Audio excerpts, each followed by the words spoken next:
चिंता नहीं किसी बात की, जय हो भोलेनाथ की। नई वीडियो में आपका स्वागत है। अभी तक के सपोर्ट के लिए भाई सभी को धन्यवाद। भाई आज की वीडियो हम कवर करने वाले हैं कि जो फास्टैग के नए रूल आए हैं उनके बारे में समझेंगे। आपका फास्टैग ब्लैक लिस्ट है तो क्या प्रोसेस होगा, अगर आप पे कोई रॉन्ग चार्ज लग गया है उसको कैसे रिवर्स करवाना है, इन सब के बारे में बात करेंगे। और जो नया रूल आ गया है जिसमें आपको डबल चार्ज देने की अब जरूरत नहीं है, बेशक आपका फास्टैग ब्लैक लिस्ट हुआ हुआ हो या आपके फास्टैग में रिचार्ज ना हो, तो आपको डबल पैसे देने की जरूरत नहीं है भाई। वो कैसे करेंगे, तो भाई वीडियो बहुत इंपॉर्टेंट है। हो सकता है वीडियो आपको थोड़ी बोरिंग लगे, भाई ये वीडियो ना बहुत इंपॉर्टेंट होने वाली है, तो प्लीज एक सबसे पहले तो आप स्किप मत करना। कोशिश करेगी पूरी वीडियो देख लें, क्योंकि एक एक पॉइंट जो मैं इसमें कवर करने वाला हूँ आपके लिए फायदेमंद होने वाला है। आप जो डबल चार्ज अभी तक देते आ रहे थे, अगर आपके फास्टैग में रिचार्ज नहीं था भाई, वो आपको देने की जरूरत नहीं पड़ेगी। वो कैसे नहीं पड़ेगी, तो भाई ये सारी चीज इस वीडियो में समझाऊंगा। अगर आप मेरा वीडियो पहली बार देख रहे हैं और अभी तक आपने चैनल को सब्सक्राइब भी नहीं किया हुआ है, तो ये वीडियो देखने के बाद अगर आपको कुछ भी अच्छा लगे तो प्लीज चैनल को सब्सक्राइब कर लेना, वीडियो को लाइक कर लेना और कमेंट करके बताना वीडियो आपको कैसी लगी। और एक रिक्वेस्ट हो रहने वाली है भाई, ये वीडियो आप देखो तो अच्छी बात है, साथ साथ एक बार ना चैनल की प्लेलिस्ट या वीडियोस में जाके एक स्क्रॉल कर लेना, हो सकता है आपको फायदेमंद वीडियो कोई वहां पे भी दिख जाए। तो चलिए आज की वीडियो शुरू करते हैं और समझते हैं कि नया कानून क्या है।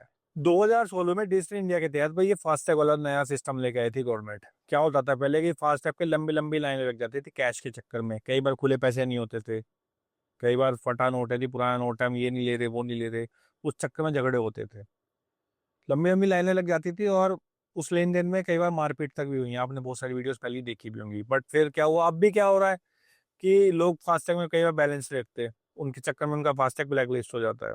भाई जब उनका फास्टैग ब्लैक लिस्ट हो जाता है तो क्या होता है कि झगड़े होते हैं, फिर वो लड़ाई वाला सिस्टम अभी बना हुआ है। क्या फिर कई बार मैंने एक चीज और दिन नोटिस करी है कि आपके यहाँ से बैलेंस टाइम पे नहीं कटेगा, ठीक है, तो उस चक्कर में क्या होता है कि सिस्टम दिखाता है कि भैया कि आपने तो जबरदस्ती टोल पार कर लिया।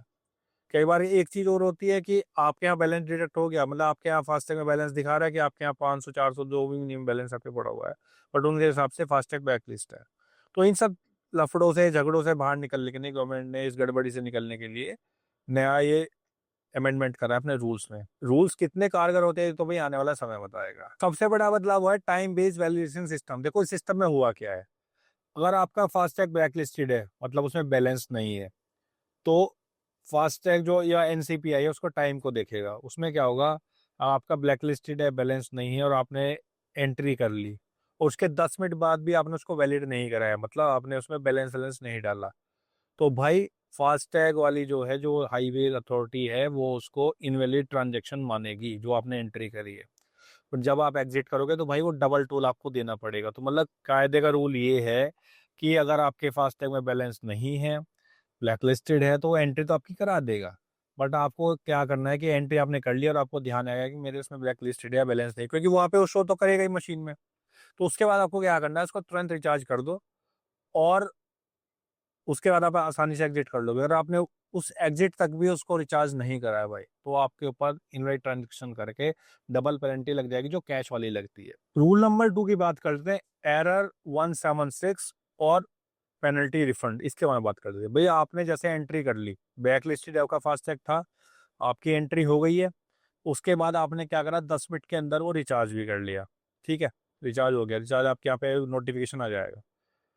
जब आप एग्जिट कर रहे हो, फिर एग्जिट में फिर आपको डबल रिफंड अगर वो मांग रहे तो भाई वहाँ लड़ाई झगड़ा करने की, बहसबाजी करने की जरूरत नहीं है।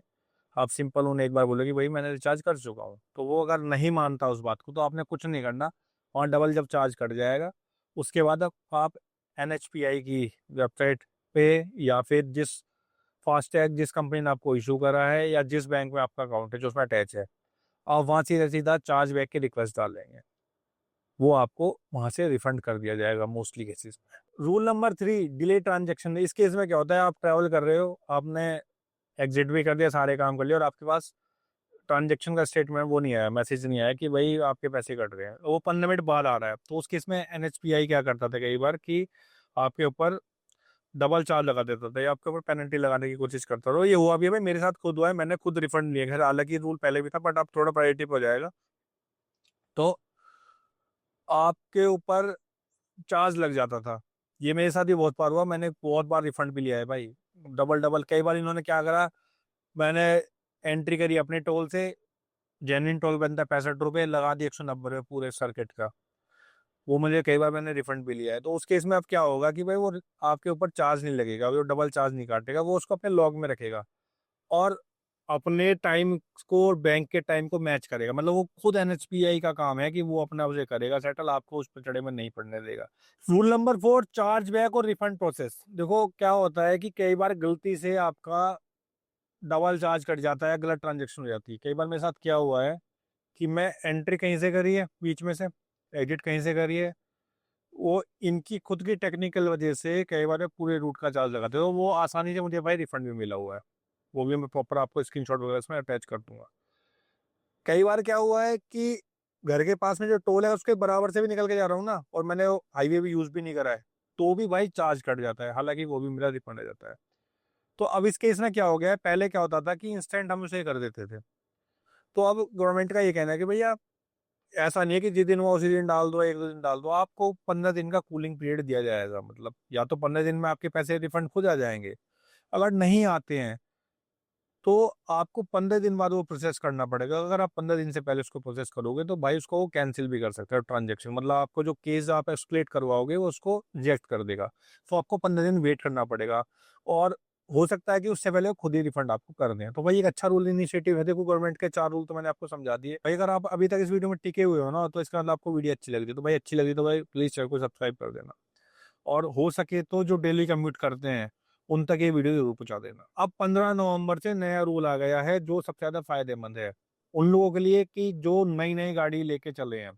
कई बार क्या हुआ है कि मैंने सपोज करो गाड़ी आज ही परचेज करी और मुझे हाईवे पे इमरजेंसी में निकलना पड़ गया। तो उस केस में क्या होता था कि आपको डबल चार्ज देना पड़ता था, क्योंकि आपकी गाड़ी रजिस्टर्ड तो है नहीं। अगर आपको डबल पैसे देने हैं तो भाई आप कैश में पेमेंट कर दो, आप कैश ट्रांजेक्शन कर दो, कोई दिक्कत नहीं, आप डबल पैसे दे दो। अगर आपको डबल पैसे से बचना है कि आपको ज्यादा डबल पैसे नहीं देने, आपको पैसे बचाने हैं, तो भाई आपको यूपीआई के थ्रू पेमेंट कर दो। वो करनी है आपको 1.25%, मतलब आपको 25% एक्स्ट्रा देना है। अगर आपके 100 रुपये का ट्रांजेक्शन बन रही थी फास्टैग के थ्रू, तो आपको 125 रुपये का सिर्फ पेमेंट करना है। तो आपकी बचत हो गई कितनी, 75 रुपये, मतलब डबल के चार्ज से आप बच जाओगे। दूसरे उन लोगों के लिए बहुत फायदेमंद होगा जो रिव्यूअर है, बड़े बड़े जो यूट्यूबर है जिनको रिव्यू रेट मिलती हैं कि भाई आप कार ले जाओ रिव्यू कर लो, तो उसमें भी डबल चार्ज लगता था। तो अब इस उनको भी फायदेमंद होने वाला है भाई। चैनल को भी सब्सक्राइब कर लो, थोड़े फॉलो वगैरह बढ़ाओ, थोड़ी रीच वगैरह दो, कमेंट वगैरह करो, तो ये भी चैनल बड़ा हो जाएगा। और मैं फिर आप लोगों के लिए जैसे वो लोग बड़े चैनल करते हैं उस तरीके से आपके लिए रिव्यू वीडियो बनाने की कोशिश किया करूंगा। और मतलब फायदे फायदा, आपका ही फायदा रहेगा, मेरा ही फायदा रहेगा, कमर्शियल फायदा भी है, और आपके लिए एक अच्छी इन्फॉर्मेशन बनाने की कोशिश भी क्या करूंगा। फास्टैग की पेनल्टी से बचने के लिए बहुत आसान आसान तरीके हैं भाई। देखो क्या होता है, आपने जिस बैंक से आपने ये लिया है फास्टैग लिया, जैसे मैंने आईसीआईसीआई बैंक से लिया हुआ है, तो भाई उनकी ऐप में जाओ, वहाँ पे एक ऑप्शन आता है कि भाई जैसे ही मेरा बैलेंस 200 रुपये, 500 रुपये या XYZ आप अमाउंट सेट कर सकते हो, उससे कम हो आप ऑटोमेटिक मेरे बैंक से उसको रिचार्ज कर दो। आप ये कर सकते हो। सबसे आसान तरीका तो भाई ये लगता है, जैसे मैंने अपना किया है कि भाई 200 रुपये से कम होते ही आप इसको ऑटोमेटिक रिचार्ज कर दो। वैसे तो मैंने एनुअल पास भी ले लिया है भाई, तो वो अब उस तरह का झंझट कम हो गया है कि मोस्टली जगह तो पास चल जाता है, जहाँ नहीं चलता तो वो फास्टैग से बैलेंस कट जाता है। अगर आपको बैंक वगैरह पे ट्रस्ट नहीं है कि भाई मुझे ऑटो पे नहीं चालू करना, तो भाई उस केस में आप सिंपल है, एक तरीका ये है, जब भी आपको ट्रैवल करना है उससे एक दिन पहले आप चेक कर लो कि आपके यहाँ बैलेंस कितना, आपको लग रहा है कि बैलेंस कम है और मुझे उतना ही बैलेंस डालना है, तो भाई राजमार्ग करके गवर्नमेंट की एक ऐप है जहाँ पे एनुअल पास मिलता है। वहाँ पे आप ना आता रूट प्लानर करके एक ऑप्शन आता है, उस पर क्लिक करो, जहाँ से आपको ट्रैवल करना है वहाँ कहाँ तक करना है वहाँ वो उसमें डालो, आपका टोटल आ जाता है फास्टैग भाई इतना लगेगा, इसमें जो टोल का इतना चार्ज लगने वाला है। मान लिया सपोज करो टोटल आपका 400 रुपये लग रहा है, आप सिर्फ 500 रुपये डाल के रख लो, तो क्या होगा, आपका एटलीस्ट ब्लैक लिस्ट नहीं होगा भाई, आप बच जाओगे। 500 600 रुपये डालोगे, 100 200 रुपये फालतू ही पड़े रहेंगे तो वो काम ही आते हैं। तो वो सबसे आसान तरीका है, ना तो आपको किसी रिफंड प्रोसेस में फंसना, ना कुछ करना, ना आपको डबल पैसे देखने। आपको देखो ह्यूमिलेशन भी तो होती है कि लाइन लग गई, ये लोग भाई ऑटोमेटिक गाली बकने लगते हैं जब आगे वाले को पता है कि उससे बहस कर रहा है, इसका मतलब या तो इसे फास्ट से फास्ट दिक्कत है या स्टाफ चला रहा है। तो उस तरह की ह्यूमिलेशन से बचने के लिए फैमिली के साथ जा रहे हो भाई, आप इंजॉय करने जा रहे हो, आप बचने पड़ रहे हो फास्टैग वालों के या टोल वालों के, तो कई बार वो झगड़े वगड़े भी आते हैं, तो आपका मूड वगैरह ना आपका खराब हो ना उसका खराब हो, ना उसके पीछे जो लाइन में खड़े हैं उनका मूड खराब हो, तो भाई अपना बैलेंस वैलेंस रख के चला करो, आपका फायदा ही है उसमें। ठीक है, नहीं वो तो भाई गवर्नमेंट तो पैसे चार्ज आपसे कर ही कर लेगी हर हाल में। भाई अब आते हैं गवर्नमेंट पे। देखो ये तो आपकी बात ठीक है कि लोगों को पैसे रखने चाहिए, सारे रूल हमें फॉलो करने चाहिए जो कंज्यूमर है। भाई साहब एक चीज बताओ, जैसे आप हमने 1.25x आपने हम पे तो लगा दिया चार्ज, कंज्यूमर पे भी, भाई आप पे ब्लैक लिस्ट है, आपके बैलेंस नहीं है तब दो। भाई जो सड़कें खराब हैं, आपने हमसे टोल जो लिया है वो अच्छी सड़क का लिया है। जो वो गड्ढे सड़कों पे आ रहे हैं जिसके से नुकसान हो रहा है, गाड़ी की स्पीड कम हो रही है, रख रखाव ठीक नहीं है, तो उसके लिए जो आप चार्ज या तो उन पे लगाओ जिनके लिए आपने कंस्ट्रक्शन का ठेका लिया, जो हमसे टोल वसूल रहे हैं। या फिर भाई गवर्नमेंट को एक पॉलिसी और ला देनी चाहिए कि उनसे चार्ज करके हमारे बैलेंस में डाले, जो जो वहाँ ट्रैवल कर रहे हैं ना रोज पे, उनके फास्टैग में रिचार्ज करके दे, बेशक हमारे से 10-10 रुपए आ रहे हो।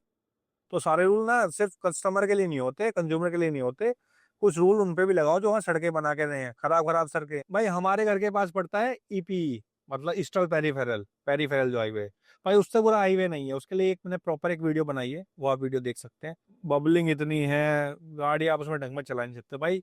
तो गवर्नमेंट को थोड़ा ध्यान उन पे भी दे लो कि भाई वो जो खराब सड़कें बना रहे हैं, जो रोड की क्वालिटी खराब है, उनके ऊपर भी फाइन लगा, उस फाइन को हमें दे, जो हम कंज्यूमर है, जो पैसे ले रहे हैं। तो भाई गवर्नमेंट को इस तरफ भी काम करने की जरूरत है। ऐसा नहीं है कि सारे रूल हम ही फॉलो करेंगे, कुछ सड़कों का सुधार खुद भी करना पड़ेगा। कस्टमर को ऐसा ना लगे कि मैं जबरदस्ती टोल दे रहा हूँ, भाई बहुत से टोल ऐसे हैं जिन पे ऐसा लगता है कि इन पर टोल होना भी नहीं चाहिए। तो होप आपको वीडियो अच्छा लगा होगा। भाई आपकी क्या राय है, कमेंट करके जरूर बताएं। अगर आपके पास कोई कार है, आपको उसको सेल करना है और आपको किसी थर्ड पार्टी वेंडर के चक्कर में नहीं पड़ना है, तो भाई आप मुझे कनेक्ट करें मेरे नंबर पर 9312678769। साथ साथ आप मुझे डीएम कर सकते हैं मेरे इंस्टाग्राम पर, भाई इंस्टाग्राम वगैरह पे आप मुझे फॉलो कर सकते हो। वहाँ पे आपको ट्रेंडिंग और रियल टाइम अपडेट वहाँ पे मिलता रहेगा। द अंकित त्यागी करके आपको मिल जाएगा, यूट्यूब पे कर लो, फेसबुक पे कर लो, और इंस्टाग्राम पे तो आप मुझे फॉलो कर लो भाई। साथ साथ अगर आपके पास की कार है, आप चाहते हैं मैं उसका ओनरशिप रिव्यू करूँ, या आपकी कोई प्रॉब्लम है जो आपका सर्विस सेंटर सुन नहीं रहा है, अगर आप उसको हाईलाइट करना चाहते हैं भाई, उसके लिए भी मेरे से कनेक्ट कर लेना मेरे डीएम पर। आप मुझे अंकित त्यागी करके इंस्टाग्राम पे कमेंट करें, साथ साथ में नंबर पे भी आप मुझे कांटेक्ट कर सकते हैं। वहाँ थोड़ा मैं हो सकता है आपको टाइम भी अपडेट ना कर पाऊँ, बट वही इंस्टाग्राम पे तो आपको तुरंत मैं आपको अपडेट कर दूंगा। अगर आपको कोई कार बाय करनी है और आप कंफ्यूज है कौन सी कार है, हालांकि आपको कंफ्यूज होने की जरूरत नहीं है। मैं हमेशा ये बात बोलता हूँ, ये आपको पता है कि आपकी जरूरत क्या है, आपकी फैमिली में कितने लोग हैं, किस तरह में आप ज्यादा ट्रैवल करते हैं, आपको पता होता है। और अगर फिर भी आप कंफ्यूज है कि कौन सी कार लें, सब 4 मीटर लें, 4 मीटर लें, पेट्रोल ले, सीएनजी ले, हाइब्रिड ले, इलेक्ट्रिक ले, 7 सीटर लें, 5 सीटर लें, तो भाई सारे कंफ्यूजन मैं आपके दूर करने की कोशिश करूंगा, आपकी हेल्प करने की कोशिश करूंगा। आपको पीडीएफ में कोई हेल्प चाहिए उसमें भी हेल्प कर लूंगा। मैं आप मुझे कनेक्ट करें, डीएम करें द अंकित त्यागी करके इंस्टाग्राम पर, और साथ साथ मेरे नंबर पर भी आप मुझे कनेक्ट कर सकते हैं। तो भाई बहुत जल्द मिलूंगा नई वीडियो के साथ। Till then drive safe, stay safe.